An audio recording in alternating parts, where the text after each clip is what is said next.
ಇದೊಂದು ಘಟನೆ ಮಂತ್ರಾಲಯದಲ್ಲಿ ನಡೆದಿರೋದು. ಅಲ್ಲಿ ಒಬ್ಬ ಸೇವಕ ಇದ್ದಂತೆ. ದಿನ ಬೆಳಗ್ಗೆ ಎದ್ದು ರಾಘವೇಂದ್ರ ಸ್ವಾಮಿಗಳ ಮಠವನ್ನು ಸ್ವಚ್ಛತೆ ಮಾಡುವುದು, ರಾಘವೇಂದ್ರ ಸ್ವಾಮಿಗೆ ಬೇಕಾದಂಥ ಪೂಜೆಗೆ ನೀರು ತಂದು ಕೊಡುವುದು, ಇದನ್ನೆಲ್ಲ ಮಾಡ್ತಾಯಿದ್ದಂತೆ. ಆತ ಭಕ್ತರಿಗೆ ಎಲ್ಲ ಚಿರಪರಿಚಿತ ಆಗಿದ್ದ. ಆತನ ಪರಿಚಯ ಎಲ್ರಿಗೂ ಉಂಟು. ಅವತ್ತೊಂದು ದಿನ ಆತನ ಮನಸ್ಸಲ್ಲಿ ಒಂದು ಭಾವನೆ ಬಂದುಬಿಡುತ್ತೆ. ರಾಘವೇಂದ್ರ ಸ್ವಾಮಿನ ನಂಬಿಕೊಂಡು ಇಷ್ಟೊಂದು ಜನ ಬರ್ತಾಯಿದ್ದಾರೆ, ಕೇಳಿದ್ದೆಲ್ಲ ಕೊಡ್ತಾರೆ. ರಾಘವೇಂದ್ರ ಸ್ವಾಮಿಗಳು ನಿಜವಾಗ್ಲೂ ತುಂಬ ಆತ್ಮರು, ಆಪ್ತ ಬಂಧುಗಳು, ಇವರನ್ನು ಎಷ್ಟು ಹೊಗಳಿದ್ರು ಸಾಲದು ಅಂತ ಹೀಗೆ ಅನ್ಕೋತಾ ಇರ್ತಾನೆ. ಹೀಗೆ ಗೊಣಗ್ತಾ ಇರಬೇಕಾದ್ರೆ ಅವತ್ತು ಸಂಜೆ ಮಲ್ಕೋಬೇಕಾದ್ರೆ ಒಂದು ಭಾವನೆ ಬಂದುಬಿಡುತ್ತೆ. ನನಗೇನು ಬೇಕೋ ಅದನ್ನು ಬೇಡ್ಕೊಂಡ್ರೆ ಕೊಟ್ಟು ಬಿಡ್ತಾರ, ಸುಮ್ಮನೆ ಬೇಡ್ಕೊಳ್ಳೋಣ ಅಥವಾ ಬೇಡ್ಕೊಳ್ಳೋಣ ಪ್ರಾರ್ಥನೆ ಮಾಡಿಕೊಂಡು ಅಂತ ವಿಚಾರ. ಅವತ್ತು ಶುದ್ಧ ಮನಸ್ಸಿನಿಂದ ಭಕ್ತ ಹೇಳ್ತಾನೆ, ಗುರುವೇ, ನನ್ನ ಕಷ್ಟ ಎಲ್ಲ ನಿನಗೆ ತಿಳಿದಿದೆ, ನಾನು ನಿನಗೆ ಏನಂತ ಬೇಡಲಿ, ಆದರೂ ನನ್ನ ಬಡತನ ನನ್ನ ಕಷ್ಟನ ದೂರ ಮಾಡು ಅಂತ ಹೇಳ್ಬಿಟ್ಟು ಕೈ ಮುಗಿತು ಮಲ್ಕೋತಾನೆ. ಭಕ್ತನ ಅರಿವು ಅಥವಾ ಅವನ ಜ್ಞಾನ ಪರೀಕ್ಷೆ ಮಾಡೋದು ದೇವರಿಗೆ ಹೊಸತೇನಲ್ಲ. ರಾಘವೇಂದ್ರ ಸ್ವಾಮಿಗಳು ಕೂಡ ಅದನ್ನೇ ಮಾಡಿದ್ರು. ರಾಘವೇಂದ್ರ ಸ್ವಾಮಿಗಳು ಆವತ್ತಿನ ದಿನ ಕನಸಲ್ಲಿ ಬರ್ತಾರೆ ಅದೇ ಸೇವಕನಿಗೆ, ನೋಡು, ನೀನು ಸೇವೆ ಮಾಡಿದ್ದೀಯ, ನಿನ್ನ ಭಕ್ತಿಗೆ ನಾನು ಮೆಚ್ಚಿದ್ದೀನಿ, ನಿನಗೆ ಒಳ್ಳೆಯದಾಗಲಿ.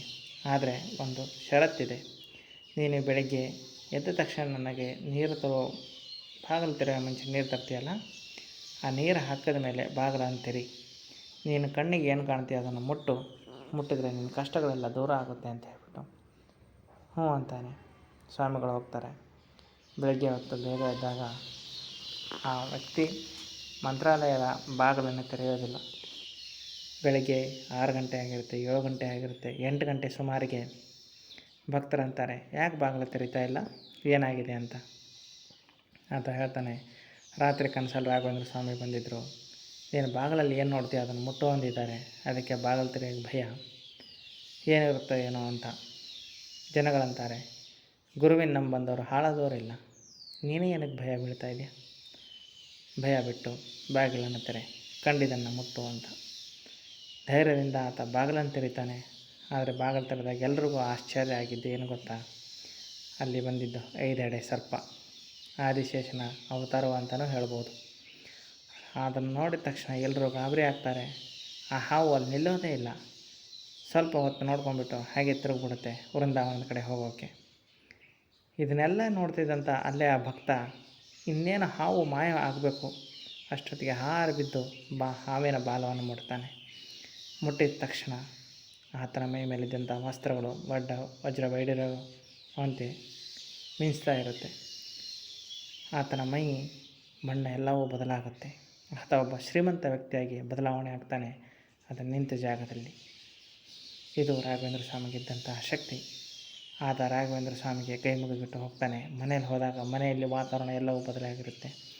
ಎಲ್ಲಿ ಕಂಡರೂ ಕೂಡ ಚಿನ್ನ ವಜ್ರ ವೈಢೂರ್ಯಗಳಂತೆ ಮಿಂಚ್ತಾ ಇರುತ್ತೆ. ಮನೆಯಲ್ಲಿ ಹೆಂಡತಿಯ ಬಟ್ಟೆ ಕೂಡ ಬದಲಾಗಿರುತ್ತೆ.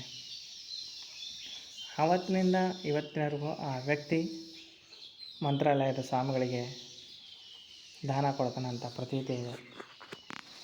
ನಿಮ್ಮ ಮನುಷ್ಯ ಶುದ್ಧವಾಗಿದ್ದರೆ ನಿಮ್ಮ ದೇವರು ಒಲಿತಾನೆ ಅಂತಕ್ಕಂಥದ್ದು ಈ ಕಥೆಯ ತಾತ್ಪರ್ಯ. ಯಾವತ್ತೂ ಕೂಡ ಪ್ರಾರ್ಥನೆಯಲ್ಲಿ ಕಪಟತೆ, ಮೋಸ ಇರಬಾರ್ದು. ಮನಸ್ಸಿಟ್ಟು ನೆನೆಸಿದರೆ ದೇವರು ನೀವು ಎಷ್ಟೇ ಕಷ್ಟದಲ್ಲಿದ್ದರೂ ಕೂಡ ನಿಮ್ಮನ್ನು ಬಂದು ಕಾಪಾಡ್ತಾನೆ ಅನ್ನೋದಕ್ಕೆ ಇದೊಂದು ರಾಘವೇಂದ್ರ ಸ್ವಾಮಿಯ ಉದಾಹರಣೆ. ಯಾವತ್ತಾದರೂ ನೀವು ಮಂತ್ರಾಲಯದಲ್ಲಿ ದರ್ಶನಕ್ಕೆ ಹೋದಾಗ ಆವತ್ತಿನ ದಿವಸ ರಾತ್ರಿ ಹೊತ್ತು ಅಲ್ಲೇ ಇದ್ದು ಮಠದಲ್ಲೇ ಮಲ್ಕೊಳ್ಳಿ. ಹೋಟೆಲ್ಲು ಅಲ್ಲಿ ಇಲ್ಲಿ ಮಲ್ಕೊಳ್ಳೋದಕ್ಕಿಂತ ಮಠದಲ್ಲಿ ಮಲ್ಕೊಂಡು ನೋಡಿ, ನಿಮ್ಮ ಕಷ್ಟಗಳು ಖಂಡಿತವಾಗಿ ಬಗೆಯಿರುತ್ತೆ ಅಂತಕ್ಕಂಥ ಈ ಕಥೆಯ